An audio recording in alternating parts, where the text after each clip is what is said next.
The response from the Office of the Attorney General follows criticisms that greeted his advice to the Auditor General in the aftermath of the publication of the report on COVID-19 expenditure.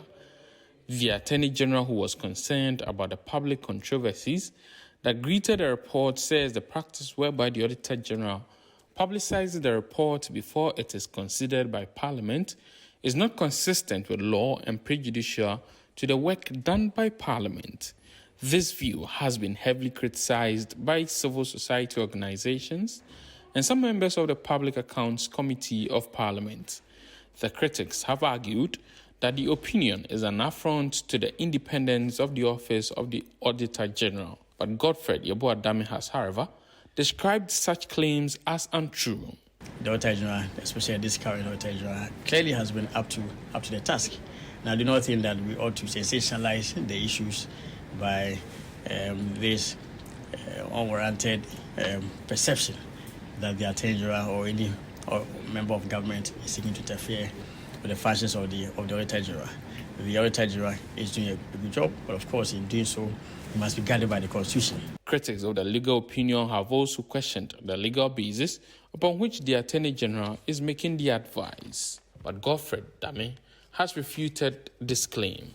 And I've referred to those provisions in the law, Article 189 of the Constitution, Article 295 of the Constitution, as well as the fundamental provision, Article 88 of the Constitution, which shows that indeed the Attorney General ought to be the legal advisor to the Audit Service, which is part of the Public Service of Ghana, and that's the Auditor General. He's also part of the Audit Service, which is also a member of the Public Service of Ghana. The Attorney General insists the processes espoused in his letter on how the Auditor General ought to have carried out his work is the constitutionally required procedure. Well, I think the procedure has set out the Constitution that the Auditor General, upon the preparation of his report, is required to submit same to Parliament. Parliament is also required to debate same and refer to an appropriate committee of Parliament. So that process actually implies deliberation and scrutiny of the Auditor General.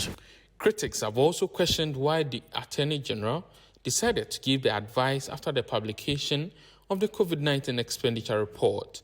They argue that the action is selective, and this has always been the practice of the Auditor General. But the Attorney General argues that the timing doesn't matter. To the fact that there is a repetition of unconstitutionality,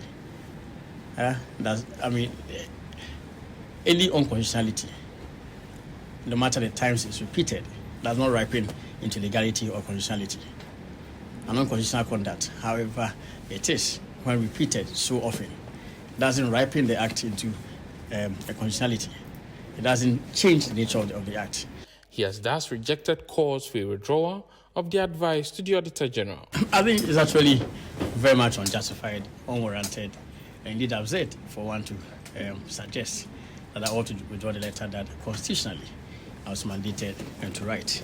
I stand by the contents of the press release today, and clearly you see the constitutional and statutory provisions that I advance in support of my position.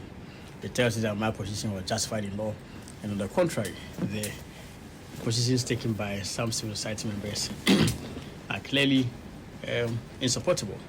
I think that the call for me to withdraw an advice that I gave to the Auditor General in lawful exercise of my constitutional mandate under the 1992 Constitution